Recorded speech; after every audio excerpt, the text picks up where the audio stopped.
19 آذر ماه 1404 شهرستان دردشهر، دامنه کبیرکوه.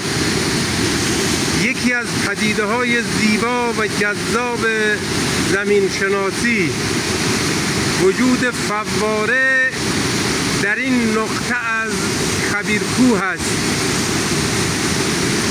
اولین بارندگی چشمگیر که از دیروز شروع شده، خوشبختانه طبق گزارش هواشناسی تا حالا بیش از 50 میلیمتر بارش اومده.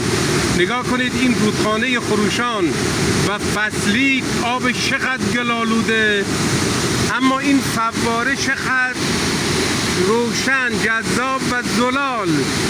ای مردم، فراموش نکنیم که خدای مهربانی داریم. خداوند اسم خودش رو رحمان و رحیم و ارحم و راحمین گذاشته. بیایید با هم مهربان باشیم.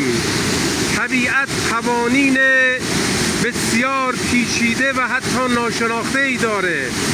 اعمال و افکار و رفتار ما انسان‌ها در حتی بارش و باران هم تأثیر داره. دخل و تصرف‌های بیجای بشر در طبیعت باعث شده که در بعضی از سالها مثل امسال تا پایان پاییز کمترین بارندگی را داشته باشیم. چقدر جذاب، چقدر زیبا.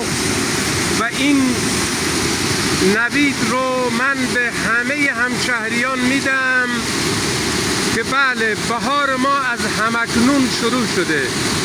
بیایید از این پدیده زیبا و جذاب دیدن کنید.